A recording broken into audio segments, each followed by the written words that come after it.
بسم اللہ الرحمن الرحیم۔ السلام علیکم ورحمۃ اللہ وبرکاتہ۔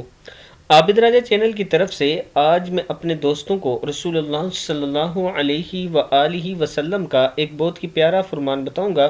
اس سے پہلے میں اپنے تمام دوستوں سے گزارش کروں گا کہ اس ویڈیو کو آپ نے آگے ضرور شیئر کرنا ہے۔ تو شروع کرتے ہیں۔ بسم اللہ الرحمن الرحیم۔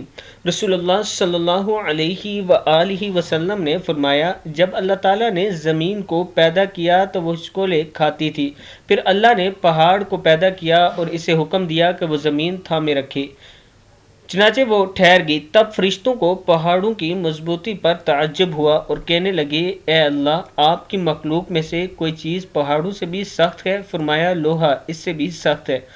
پوچھا، لوہے سے بھی زیادہ سخت کوئی چیز ہے؟ فرمایا، آگ۔ پوچھا، کوئی آگ سے بھی زیادہ سخت ہے؟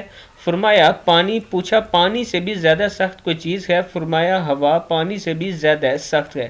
پوچھا، ہوا سے بھی زیادہ سخت کوئی چیز ہے؟ اللہ نے فرمایا، ہاں، وہ آدمی جو اس طرح صدقہ دے کہ دائیں ہاتھ سے دے تو بائیں ہاتھ کو خبر تک نہ ہو۔ عرش کا سایہ نصیب ہونے والے 7 قسم کے افراد میں سے ایک وہ بھی ہے جو دائیں ہاتھ سے صدقہ دے تو بائیں ہاتھ تک کو خبر نہ ہوتی ہو۔ مسلم کی حدیث ہے۔ تو یہ صدقے کی اہمیت ہے کہ صدقہ اتنا طاقتور ہے۔ میں اپنے دوستوں سے گزارش کروں گا کہ صدقہ ضرور کیا کریں، صدقہ بلاؤں کو ٹالتا ہے۔ اس ویڈیو کو آپ دوستوں نے آگے ضرور شیئر کرنا ہے۔ السلام علیکم ورحمۃ اللہ وبرکاتہ۔